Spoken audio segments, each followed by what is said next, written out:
তো ইজতেমার নিরাপত্তার জন্য আইনশৃঙ্খলা রক্ষাকারী বাহিনী, নিয়মিত বাহিনী, পুলিশ, র্যাব সহ অন্যান্য বাহিনী মোতায়েন আছে এবং পাশাপাশি বাংলাদেশ সেনাবাহিনীর সদস্যরাও এবার মোতায়েন আছে। তা আমরা নিরাপত্তার জন্য, সার্বিক নিরাপত্তার জন্য র্যাবের আপনার ফুট পেট্রোল, গাড়ির টহল এবং মোটরসাইকেল টহল, স্ট্যাটিক ফোর্স, রিজার্ভ ফোর্স এবং আমরা ড্রোন ব্যবহার করতেছি এবং সিসিটিভি প্রায় 120টার উপরে সিসিটিভি বিভিন্ন গুরুত্বপূর্ণ পয়েন্টে মোতায়েন আছে এবং আমাদের কন্ট্রোল রুম থেকে এগুলি নিয়মিত মনিটর করা হবে। এছাড়াও নদীপথে আমাদের নৌ টহলও আছে। তো সার্বিক নিরাপত্তার জন্য প্রয়োজনীয় যে সমস্ত ব্যবস্থা গ্রহণ করা দরকার সবই আমরা গ্রহণ করেছি এবং আশা করি যে ইজতেমার এই পর্বটি সুন্দরভাবে, সুষ্ঠুভাবে সম্পন্ন হবে এবং নিরাপত্তাজনিত কোনো ধরনের কোনো সমস্যা হবে না বলে আমরা আশা করি।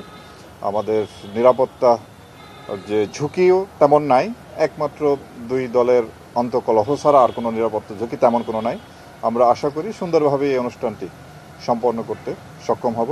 তো আমি যারা ইজতেমায় আসবেন তাদের সবাইকে স্বাস্থ্যের দিকে লক্ষ্য রাখার জন্য অনুরোধ করব। আর পাশাপাশি এখানে ছোটোখাটো কিছু ক্রাইম হয়, পিকপকেট, মোবাইল চুরি, এই ঘটনার ব্যাপারেও যাতে আমরা সতর্ক থাকি। আমরা যদি এখানে ইজতেমা আগত যারা আছেন তারা এবং আমরা আইন শৃঙ্খলা রক্ষাকারী বাহিনী সবাই যদি সতর্কতার সাথে ডিউটি করি, ইনশাল্লাহ এই পর্বটি সুন্দর এবং সুষ্ঠুভাবে সম্পন্ন হবে।